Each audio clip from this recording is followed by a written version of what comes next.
Zoom. Okay, we are live on Zoom. Thanks for joining me, everyone. Charles Moscowitz. Dovid is here. Dovid and I do a program uh, every Thursday, 1 p.m. Eastern Time, where we discuss matters of faith and politics, Judaism in particular, both Israel and American Judaism.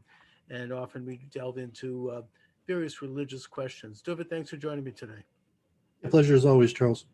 So, David, I think that we need to start out obviously with the installation of the new administration and what that portends for Israel, and what do you think that portends in a sense for Judaism in America? Yeah, I can't predict the future, but I noticed a few things. The first thing I noticed was that Doug Emmendorf held two Bibles for Kamala Harris, and I guess she had used one of the Bibles for her previous ceremony. But I was somewhat surprised that I pay attention to that historically, like the oaths, because the oaths are a serious thing, and that. I mean, I guess it makes sense, but that she would take her oath on the Bible and that her, Jewish husband would be the one holding it, wasn't a surprise. But to actually see that was probably of note and telling of her allegiance. Obviously, she put her hand on the Christian Bible as her allegiance when she swore to God. So you could assume, and What is her religious background? Do we know? um, I looked it up. I mean, I guess she grew up going to a Baptist church. Hmm. Um, and she had like an adoptive stepmother because I guess her father had, I don't know, abandoned her, or um, and her mother was a single mother, a professor, and she had another woman or family member that relative, someone that helped raise the children, and that's the Bible that they used. And I'm not sure because maybe her mother didn't have a Bible. I'm not sure if Kamala Harris's mother, she probably wasn't Christian, although that's unclear. I haven't found any records. But being a religious show, take note of that. I also watched the Interfaith, the prayer service today, Hmm. and that seemed pretty telling. That there was the spoil system. No more Chabad and pro-Zionist right-wing rabbis. It was female rabbis, and it was funny. Like I recognized most of the people. Like I've been doing interfaith my whole life. I like interfaith, and they had like Rabbi Sharon Bruce from I think California, um, who's I think she's friends with like Sarah Silverman or something like that. I'm not sure her congregation or the outlay there.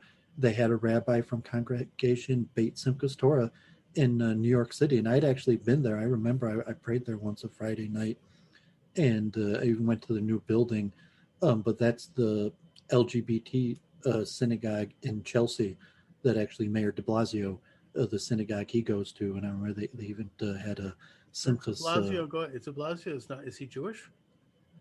Well, no, I mean he's definitely not Jewish, but I'm saying he goes regularly to a synagogue, and I mean he goes to Bubba, like my landlord, J.J. Fleischer, Fleischer was buddies with, friends with De Blasio going back many years before he was in politics. I mean, De Blasio hits all the synagogues. He hits the Hasidic synagogues. Like you could see So he's speeches of. just doing it as a politician. By saying when but he likes Jews and he goes to synagogue. But when he goes to synagogue, he goes to congregation Simchas Beit Torah in Chelsea, and you could even see on their video page, YouTube, when they moved from the old congregation to the new building, they had like gay flags in a Torah procession, and you could see a picture of Mayor De Blasio dancing with a Sefer Torah, and I think the Sefer Torah even had like the gay flag colors. So if you're not So familiar with that.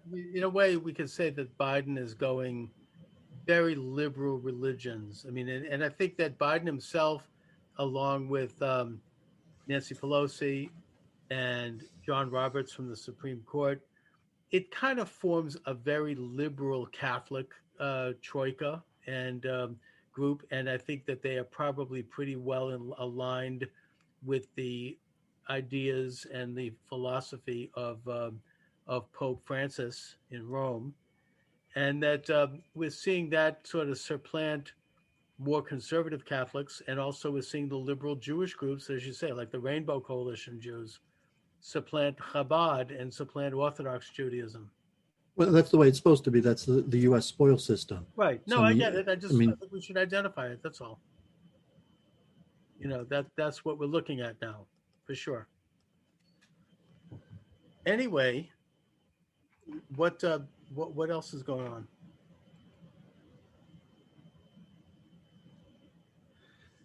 yeah. So I mean, honestly, I told you I didn't think it made a big deal whether it was Biden or Trump, and I think now you're going to see. Like, I mean, I forget the exact verse, but maybe it's in King Solomon or that the heart of the leader is controlled by Hashem, and the American system is basically built upon distrust and checks and balances, and Yeah. it's more my view of human nature is the fact,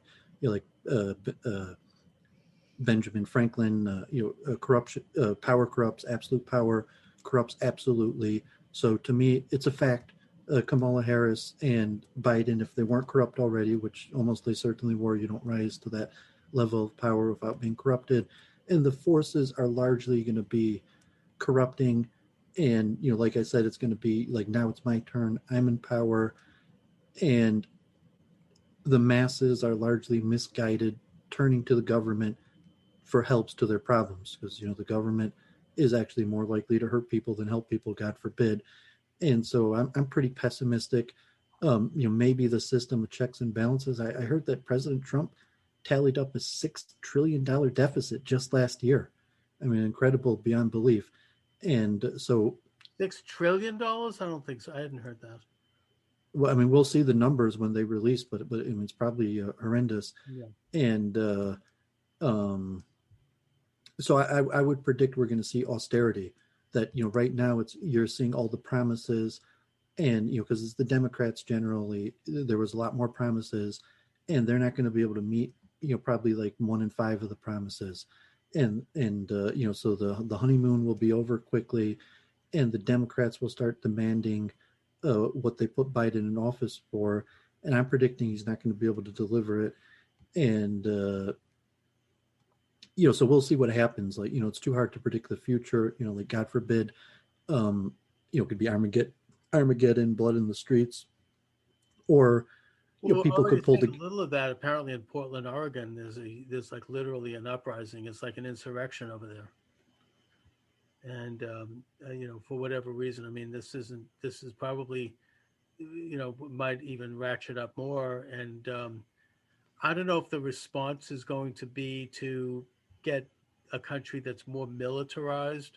I think that may happen based upon what we even just saw in Washington right now, with the military coming out in force to the point where the city is shut. It looks like it did in the Civil War. I mean, there's so much military there, and there were very few people. And it's troubling. I mean, I think that there's a sense of unease in the country. I think that most people, they know in their heart of hearts that it was a stolen election, and I think that's not helping.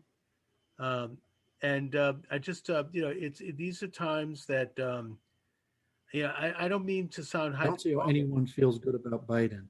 No, and I mean, like, because you're saying stolen if you're implying like even just to say a stolen level, that you're going to get arrested, you're going to get disbarred if you're claiming that people cheated in the actual and that's a concern. Vote tally. I say we're at a time of soft. But I mean, that is a concern. But I'm saying that obviously Biden screwed Bernie Sanders, Buttigieg and all the others who dropped out and backed him, and Trump and all these factors in the media, the elites, Facebook, social media. Like, anybody would have to be blind to say that they basically teamed up to force Trump out of office, and for the people to be like, oh, I'm happy now Trump's not in office. No, I good mean, is probably going to happen. Unease because I doubt it. Like, I don't see what good is going to happen to anybody now that Biden's in power. And I think, God forbid, it's probably going to be bad for us Jews. That probably. And I predicted when I first started streaming a few years ago, it's really the economic decline that we're going to have war. I mean, already, on day one, He's already signing an executive order that is helping the communist Chinese by canceling the XL pipeline, which is costing who knows how many thousands of jobs in the United States and Canada. And the Canadians are just going to ship the oil directly to China. That's what China wants. They want us to not be energy independent. They want us to cut back, and they're involved in environmental practices that are not good. I mean, they're burning dirty oil, dirty coal. So it's not. This isn't an issue of environmentalism. It's just a giveaway to China. So isn't the climate accords? It's going to put straitjacket on the United States and Western Europe, while China, which again burns dirty coal, they didn't sign that. They're not part of that agreement. Neither is Russia. Neither is, I think, Brazil. I mean, some of the worst offending countries. So this is a return to the old internationalist, disloyal, establishment. This is a regression. We are moving away from a return of governing responsibilities to the people, and I call it soft Nazism. Now, I don't mean Nazism as in anti-Semitic. In fact, a lot of people involved in this thing are Jewish in background. I mean, you know, national socialism, a collusion between a government that has been put in place by certain corporations, and that those corporations have monopoly power. And I think in the case of Biden and the powers that be right now, that those corporations are a combination of Wall Street players and the big tech. People like the people that are giving me this little show, Google and Apple and Twitter and them and those people.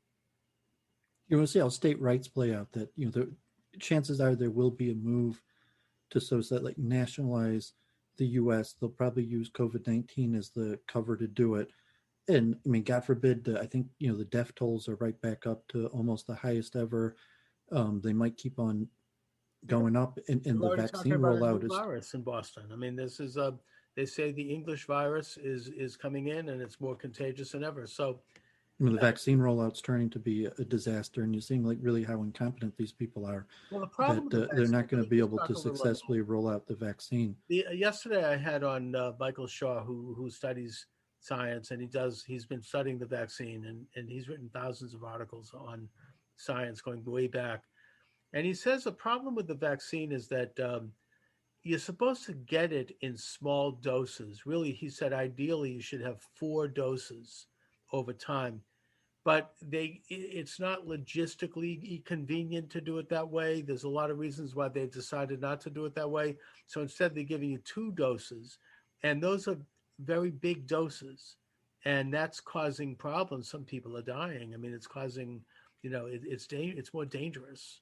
I mean, God forbid, but I'm just saying, even if there weren't problems with the vaccine, just the fact that, I mean, and that people aren't really that interested in taking it, the logistics, just here in Michigan, there's articles of shipments being too cold, too warm, ruined, supply chains, mess ups, and that will probably continue. Like, I mean, obviously, we should talk about what this means for the Jews and Jewish group strategy. And I would see the 2 main schools are going to have a big split off. And if the prognosis is that America is on the decline and there's nothing that could be done to reverse that cycle, the logical thing for Jews to do is to try to abandon ship and make Israel as strong as possible. And to say, okay, like, I'm doing pretty good here in America. America's on the decline. I'm not sure I'm going to be able to continually do that well. So if I could get out and take as much of my wealth possible to Israel with me, there's a extremely strong logic to doing that. And I think you're going to see a big push for a new, more powerful Israel. And just to say, American Jews and the American government will have a very small voice, likely Biden, the Iran deal. I mean, they're going to see that, like, Biden's not going to be sitting at the head of the table of American nations. No one's waiting to listen to him. No one cares. And, so Israel will have to, has a lot of potential to rise as a more powerful nation. Even like the chief rabbi of Israel says that Israel needs to take the place of America on the world stage. And, how much Israel could take the place of America on the world stage, is highly in doubt. But at some level of the a Jewish way of looking at it and saying, like, factually, America's on the decline. What does that mean for global Judaism? And then for the Jews who aren't looking at it like at a global Judaism, but just looking at our own self-interest as American Jews, um, the factionalization will be much harder, because what it means to be successful in America as a Jew will probably be in conflict with what it means to be successful in Israel in global policy, and saying uh, this new multiracial, multicultural America that Jews are getting very comfortable with, and liberalism and censorship, and that might fail. I mean, might be right that that's just going to fail, but Israel is not moving in that direction. There's absolutely no evidence that a Biden administration will have any effect at all on Israel moving to the left, and it would be people like Jared Kushner and the majority of Jewish wealth, even liberal Jewish wealth, foundations that have hundreds of millions, billions of dollars in some of them, to say that it's time to pack up and move to Israel. And then if you're looking historically at debt cancellation, factual level, what happens to the Jewish people as societies decline, and historically, it's not good for us. And E. Michael Jones, if you look at like a factual assessment about how much debt there is in America, who owes it and who's it owed to, probably 20-30% of American debt is owed to Jews. Organizations, banks, holdings that are ran by Jews. And there could be a serious issue like in Europe that most people never thought about, but obviously me and Charles, that's what we talk about, partners in Torah. We've studied this many times. We've both talked with E. Michael Jones. There will be a necessity for debt cancellation in America. And at the same time, there will be need for borrowing. So, could Jewish money shift to Israel and then force the U.S. government or China, whoever the U.S. government, if they're just going to print money or however they do it, who we're going to borrow from, and then money that's saying like we got to get out of America, but the first attempt is probably going to be the globalization of the corporations, because the corporations need a strong U.S. military to keep a global order, and I think that's going to collapse. And well, that's what we're going back to now. I mean, I think with Trump was withdrawing from that. He was de-escalating America's use as a mercenary force in the world to help corporate interests, and well, I thought the opposite. I mean, he was de-escalating and now we're going back de-escalating the regime change, but he was keeping up with the corporate interest. And Trump was even saying that, like you pay us to defend it. Saudi Arabia, Japan, South Korea, Germany, you pay us to defend you. We're not pretending anymore like we're doing some humanitarian thing. We're defending you, and you have to pay. I mean, to me, that was the but Trump. Also, I think he was transferring. The whole idea was a gradual transfer of responsibilities for defense to the respective nations, and a gradual. No, I mean what Trump are you talking about? Trump was talking about keeping the U.S. military, the most powerful military in the world, the crumbling infrastructure of the United States, and Trump spent huge amounts of money to do that. Like the United States, of course, but not as a gendarme for the world. That's what we're going back into now. That's what we were into under Obama and the Bushes and Clinton, where we were constantly embroiled in wars all over the world. It goes back, we're back to the policy of perpetual war for perpetual peace. The United States is nothing but a gendarme, a footprint for the world. We're like a province, and we just are policing. Yes, that's what I'm saying, that the global infrastructure of the logistics and supply chain for global humanity that the modern industrial age needs basically has no other choice than to use the U.S. government to defend it. So even if the U.S. people don't want to use Trump was withdrawing from that, and I think he was moving more toward a nationalist position and suggesting other nations do that as well. In other words, move away from Wall Street, move away from the internationalist, globalist corporations who are not loyal to any nation, let alone the United States. They're loyal to their own profits. I know I sound like a Marxist when I talk about this, and I'm not against business. I'm not against corporations. I'm simply pointing out that the structure as it's set up now actually promotes international Marxism.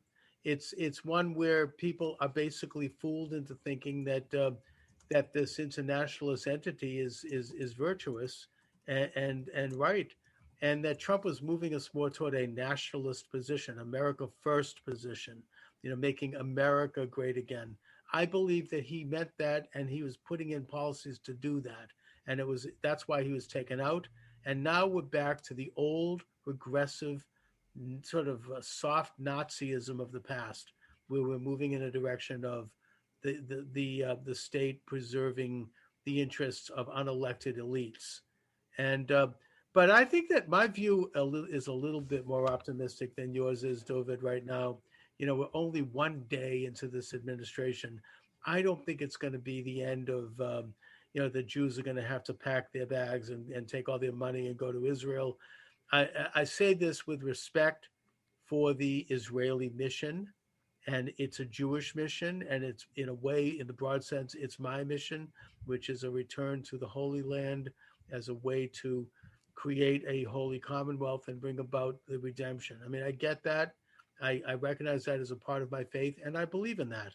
Having said that, I'm also, and first most, a very proud American first. And I don't think that the Jews of this country are ready to pack their bags, liberal or conservative. I No, I think mean they're not. I'm talking about the big money players even and the foundations and the people that represent Jewish no, I interests. think they're here. They're going to be here. I mean, American Judaism ain't going anywhere. I mean, I think that, and I don't think that I don't even see that. I though, mean, I think Israel. There's been an Israeli takeover, somewhat, of American Jewish organizations for decades now, and it's even in Metro Detroit, but almost all major cities. Probably like 30% of Jewish leadership. Is like Israeli, born in Israeli, sends their kids to the IDF, and that's probably only going to increase the Israeli control over American Jewish organizations, and the American Jews will have less and less need for Jewish organizations because either they can be Orthodox and they're not going to be part of a greater uh, Judaism, or they'll be kind of like the depth of like Doug Emdorf, who held the Bible for his non-Jewish wife, his second non-Jewish wife, and I mean, God bless him, I'm not blaming for that, no, but saying like that's the current state of American Judaism, and Doug Emdorf doesn't need Jewish organizations. Like, it's not really benefiting him or his um, family, and then saying, yeah, I think you're also going to see on the Israeli end, and I've been saying this for really 20 years now, Israel is going to eventually have to end the right of return for American Jews. It's just a fact. why? Israel knows it. American Jews know it. Why would they? You mean because there's too many?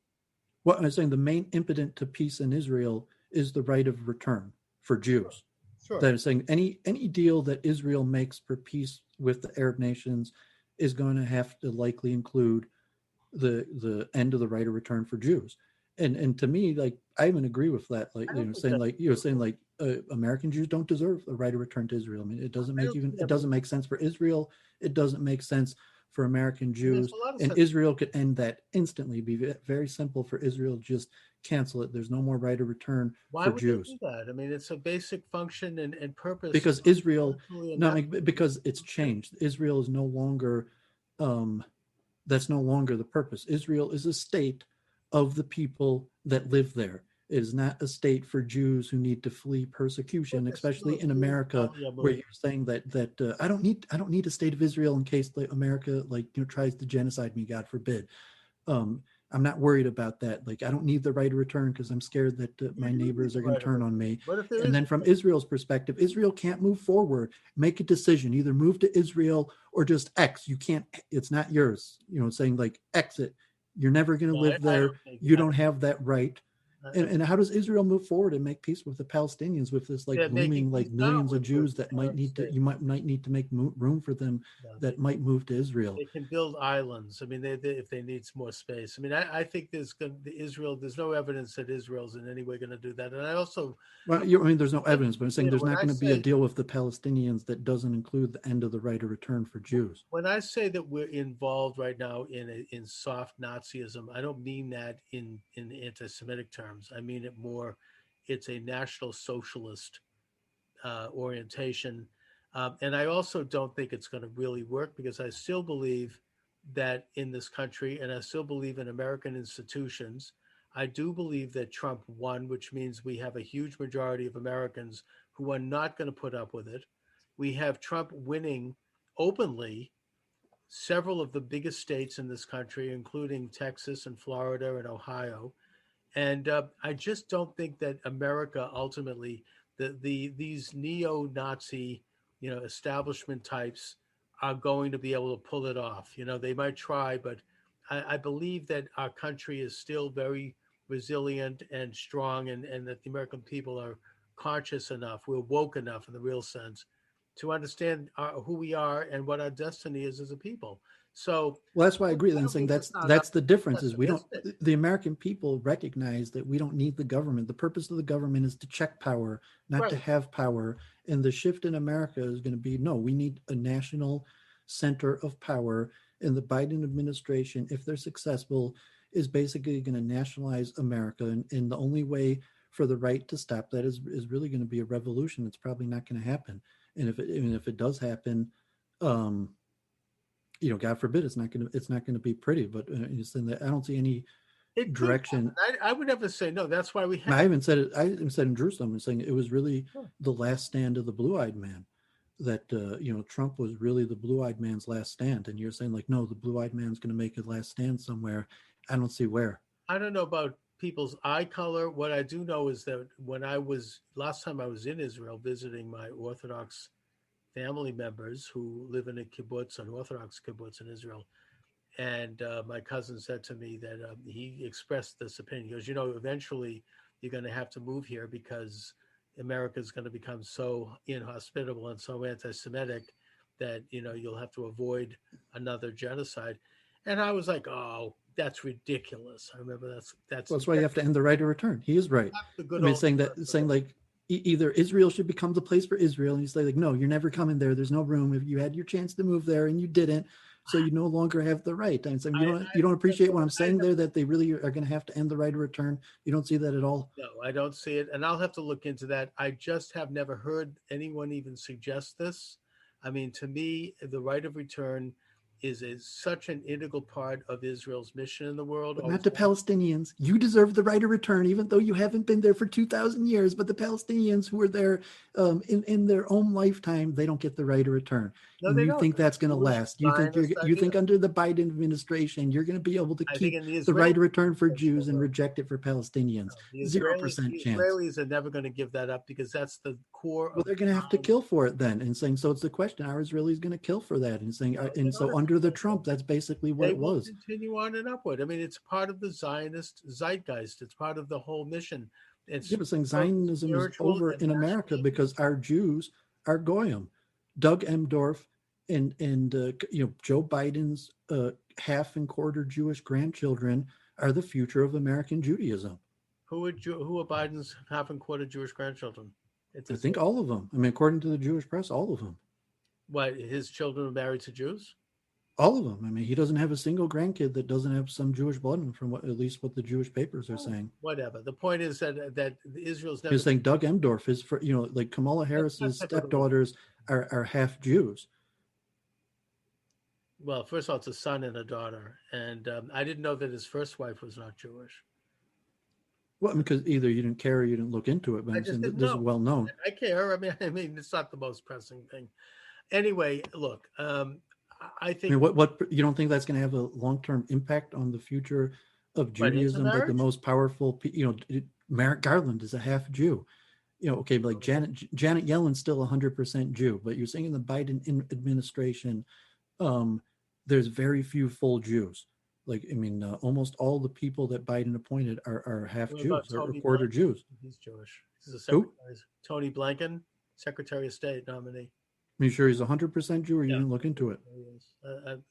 I'm pretty sure he's all Jew. But I'm saying that is switching, and at this day, you're going to see the American people are more likely to trust partial Jews because that's our new multicultural, multiracial America. And then and what is going to be the right of return? You're going to say Joe Biden's quarter Jewish grandkids have the right of return, but Palestinians don't. And so he's like Charles would be like, I deserve the right of return. I'm 100% Jew, but Joe Biden's quarter Jewish grandkids don't deserve the right of return. First of all, they do if they have a Jewish mother, and secondly, I think that isn't the They right? don't have a Jewish mother. I mean, some of them do, but And I don't think I that mean, you're wrong in Israeli law. You don't have to have a Jewish you mother to don't. have the I right of thought you have to return. be Jewish. I thought you have to be. I mean, don't the rabbis also have a say in that?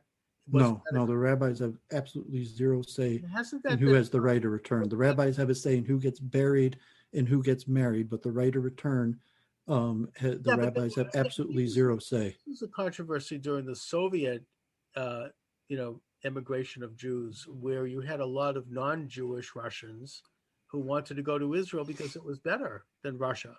Yeah, and And the rabbis had zero say. And just like in no, American it law, was a saying big the right of controversy. return It is was a not based off of a halachic status of Judaism. And I mean, it's if you're descended from a Holocaust survivor, you could demonstrate Jewish lineage. You could be a 1/8 Jew. What do they mean Jewish lineage? 1/8 Jew is right of return. Is that what you're saying? If you have one Jewish grandparent, I mean, I'm not Israeli. You should have an expert in Israeli law, but like we I'm have to pretty talk. sure that. I I mean, don't. I know as a fact the right of return. I mean, I have the book. I have. I mean, We'll have to talk to. Why don't we? when we talked about why religious Jews oppose Israel, that was one of the issues. That when they defined the who is a Jew question, they divided up the issue. So the rabbis don't have any power or say over immigration. They only have power or say Well, we over have to get an burial expert on and marriage. And regarding immigration was decided state. by, if it was Begin, and he decided that people who had Jewish fathers and non-Jewish mothers have a right of return, even though they can't be buried in a Jewish cemetery and they can't get married. And that So was that's the current status of all right. Israel. And That that was not the case before Begin. there was a case from the Supreme. No, I mean Begin's not the right name. It's in Ben Gurion. And that goes all the way back to Ben Gurion in the 50s. All right, There was well, a look, Supreme Court maybe case that in could be Israel in the tinkered with a little bit. I 1950s. don't know. The Israelis between the Supreme Court and their government could tinker with it, but I don't think that they're going to get rid of the right of return. I just I don't. do. I do. Really? I'm Okay. almost like 90% Interesting. convinced that We that's what's should. We going to should. I happen. mean, I just had never heard it. I'm not saying no, but Because it causes you I dissonance. about it. Where I'm telling you that you don't deserve the right of return. I'm telling you that most Israelis think that way too. The Israelis think that Americans don't have the right of return. That your right of return is what's ruining Israel. I'm sorry, Charles. I think they are encouraging Americans to. Israel needs to be a country for Israelis, not a country You mean for you're potential telling me arrival of American Jews. you're So right telling now, me that the Israel is set Israelis up to are prepare not. for the arrival of American Jews, as opposed to being a country Well, what of is the the birthright people who thing actually all live about, there. Dooovid?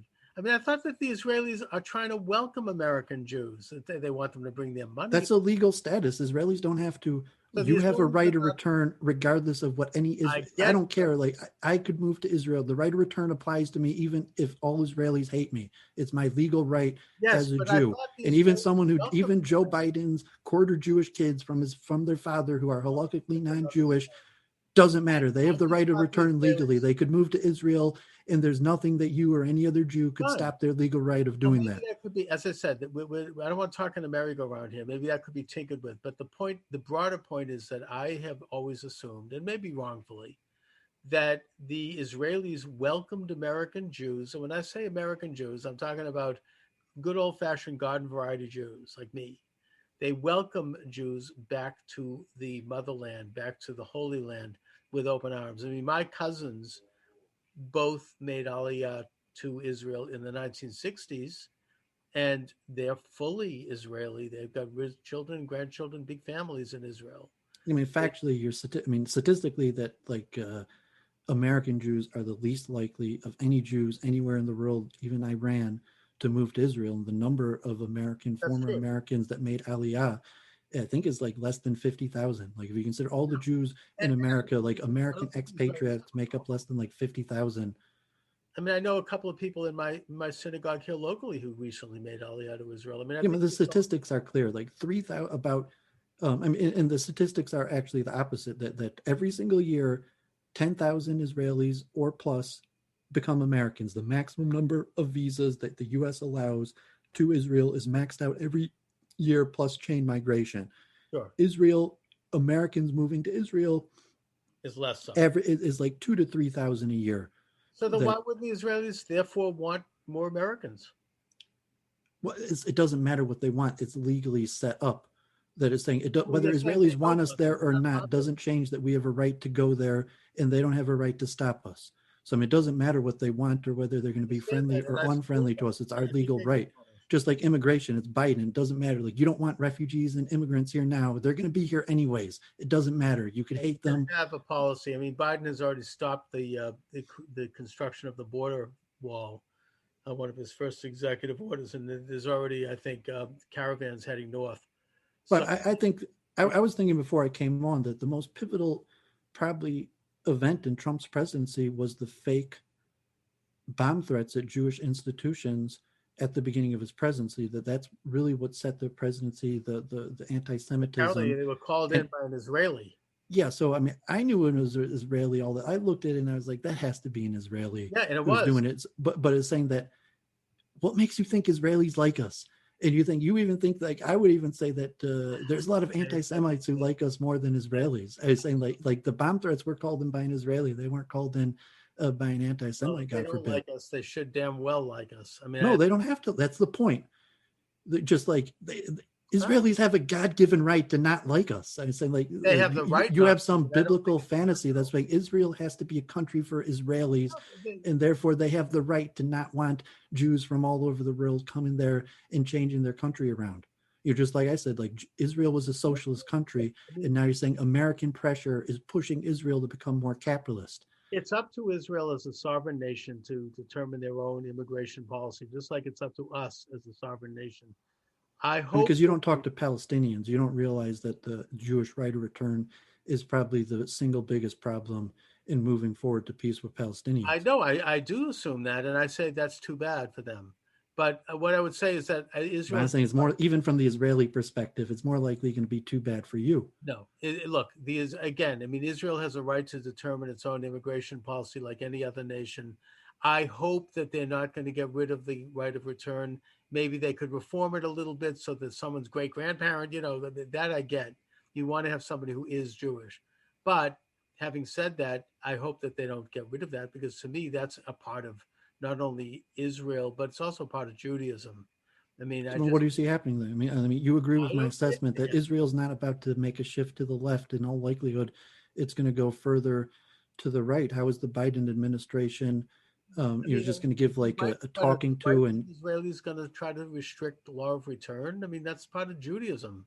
But I was saying, what's going to happen with I think they're going to be able to force Netanyahu out of power and get someone liberal in charge, or think it's likely, even if it's not Netanyahu, the likelihood that it's going to be someone further to the right that replaces him is extremely high. And then how is the Biden administration in American Judaism and you're going to deal with that status in Israel? And then how are you, as an American who, you might not really be able to do anything for Israel anymore, at a period where, as an American Jew supporting Israel, that meant something.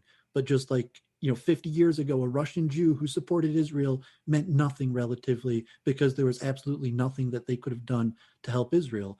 And It could reach that point in America. It doesn't matter how much you love Israel or what you do to try to help it, that the power of the U.S. is going to be reduced, and Israel's going to have to go their own direction, and it's going to be continually more and more contentious with the Biden administration.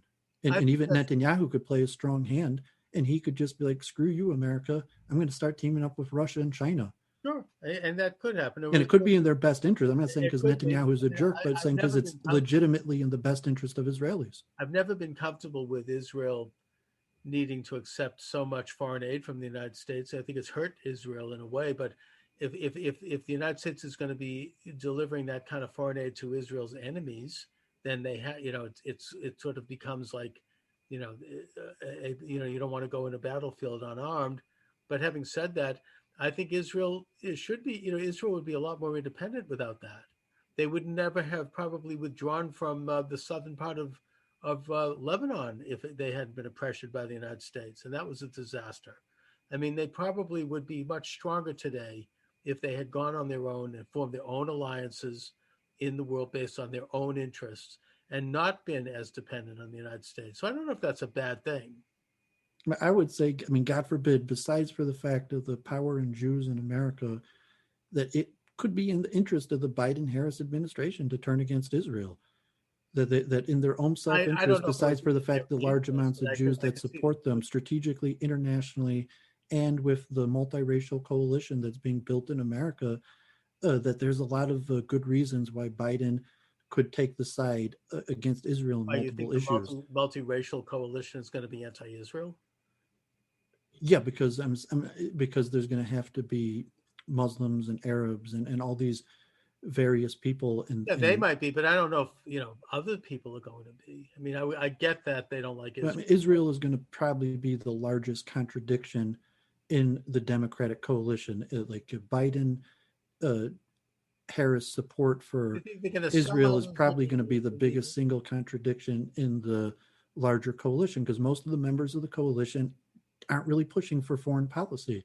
So if it's blacks and Hispanics or the Middle East, as where um, Israel is basically an illiberal state in that sense, and it's not going to change. It's going to move further to the right, and it's going to crack down on. There's going to be pressure for the Biden administration to crack down I think on Israel. I mean, isn't that obvious? yeah, no, I think that's true. I mean, they're going to go with the coalition of the intersectionality of. I'm not even talking like right or wrong, like No, I moral or mean, I think immoral, but just saying I Biden's get it. making a calculation Yeah, of like should he that's the go danger. with Israel or go with the opponents of Israel. It could be very It reasonable could, that Biden would make a calculation to go with the opponents of Israel. it Besides could be. for I don't doubt that for a minute. I mean, take a look at people like AOC and the radicals, Talib. You over there in Michigan. I mean, these people form intersectional relations with other left wing groups. And yeah, they have a huge impact, especially if they put Biden out to the farm and Harris becomes president. They would have a huge influence. So yeah, I don't doubt that for a second. promoting feminism and like female rabbis, conversion in Israel, that chances are that that's really what Biden's core interests are going to push him for. That's really what they want to crack Yeah, I down in think that Israel. They it's want that Biden to Jewish yell at him feminist about women group. at the Kotel and women's equal rights and these various things. But On the other it's hand, all. of it, Jewish feminist groups and Jewish gay groups were told to stay away from the pussy hat rallies. Those organizers they were told they weren't welcome. So there might be a few cracks in that intersection. I mean, best case scenario is like we get like a new Gingrich, and I mean, honestly, I think it's going to be President Kamala Harris. I Oh just see yeah, oh Biden, yeah. I mean, I think like how long that takes, and she probably will administer, like she might be like a dictator in some sense, that she'll administer austerity and crack down on all peoples, but she has the an tools. iron fist on not just blacks or whites or neo-Nazis. It's just going to be a pure iron fist, and it could be coming soon. Like Biden had warned people that he was going to do these mask mandates, and the numbers, the deaths, and what He did do a mask mandate. I did think you it do was that today? yeah. They signed an executive order, 100 days of mandatory masks.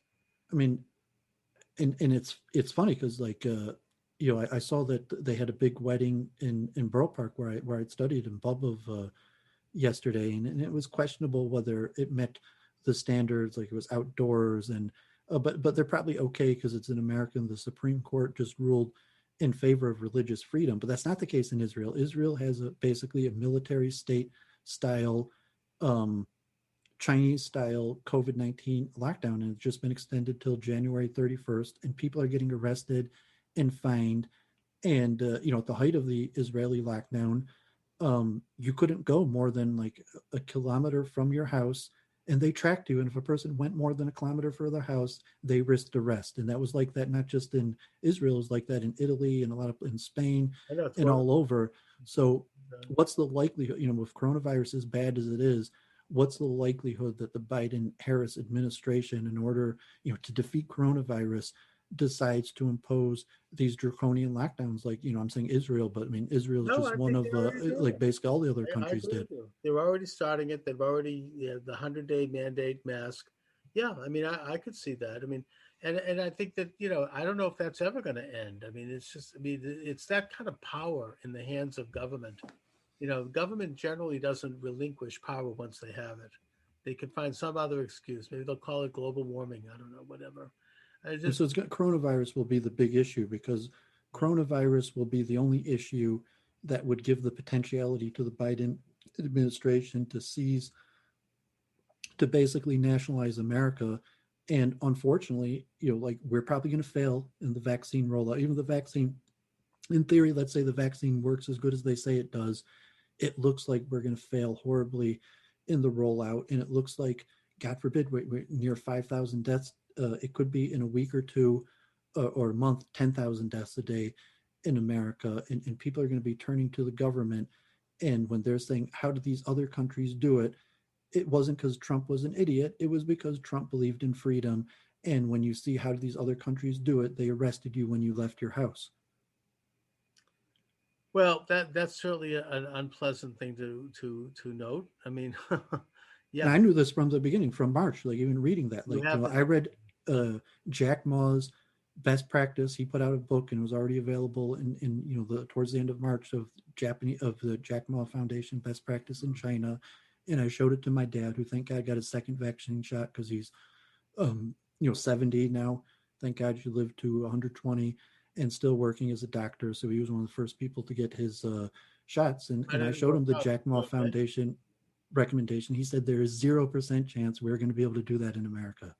How do you? I mean, are people who are getting the shots, are they okay? I mean, is everything, do you know My people? dad's fine. I mean, thank God. I don't even 'Cause think. I know a few people who have had it, and there's I mean, been he's been getting flu shots every year. My dad believes in vaccines, and he's probably been sure. getting his shots for years. So didn't have. And obviously he's a family practice doctor. He does hospice.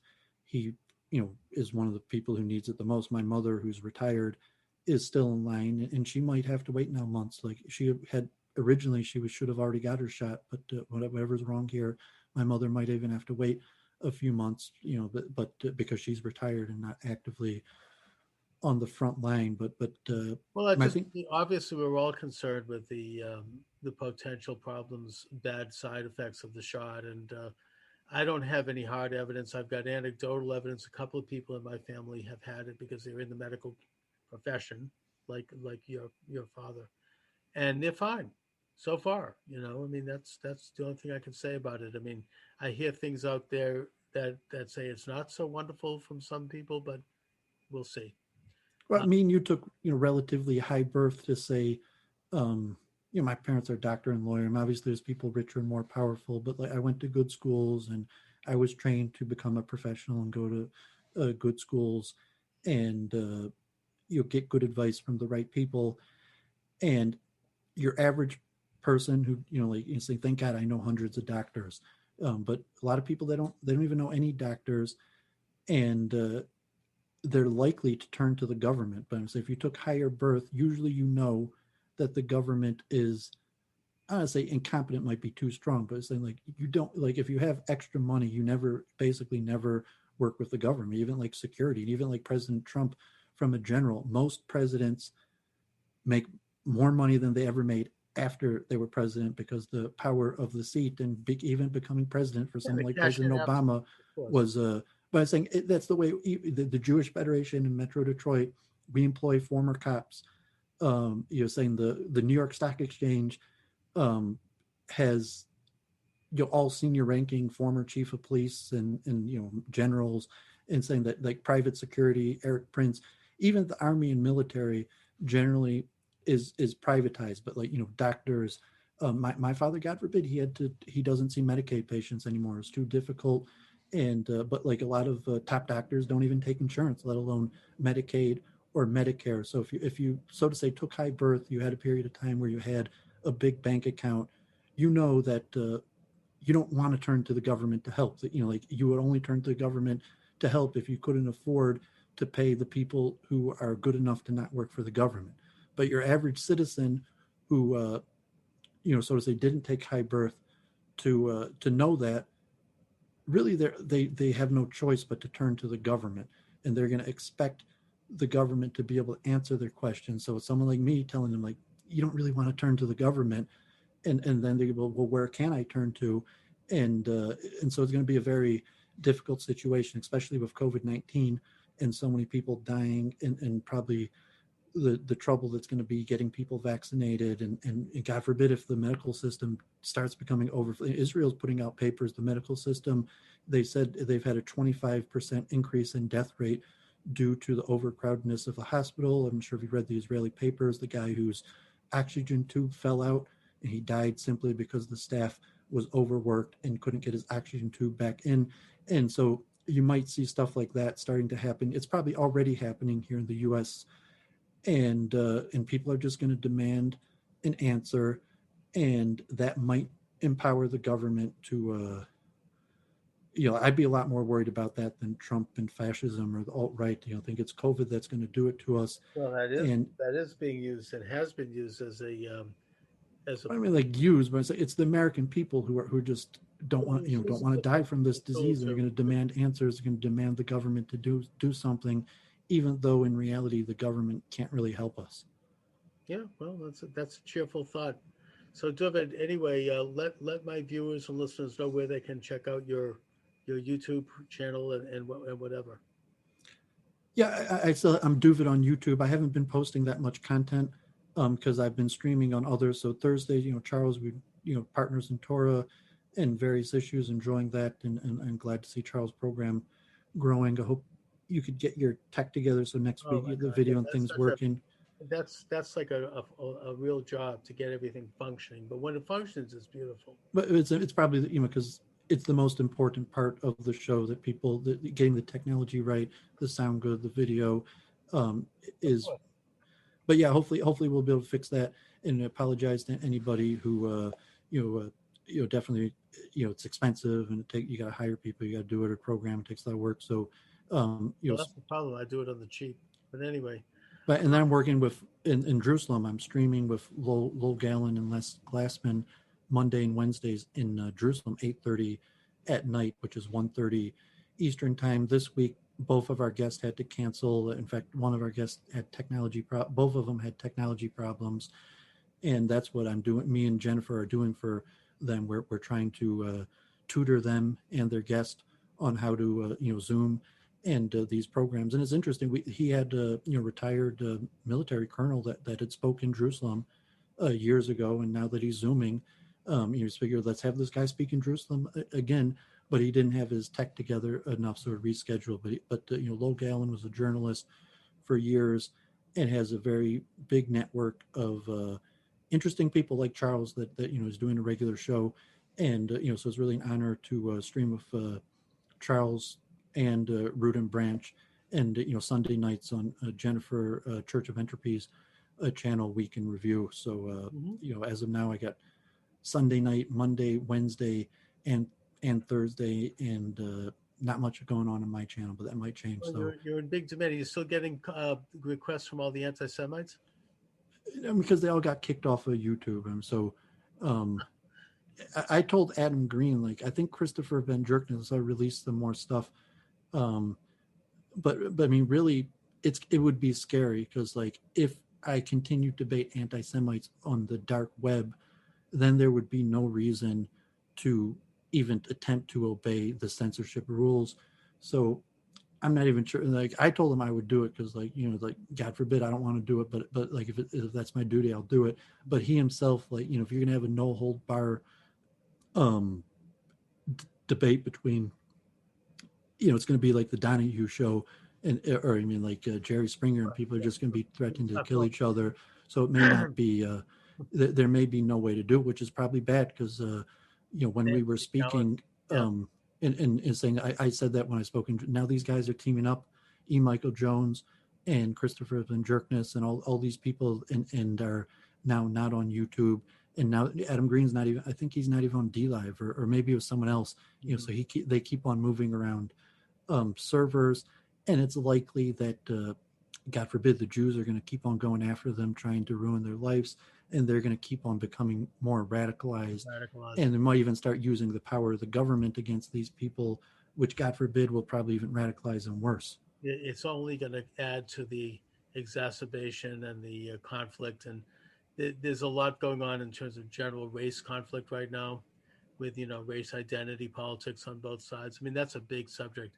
Anyway, Dooovid, listen, I want to thank you as always for joining me. Yeah, thanks a lot. All right, talk to you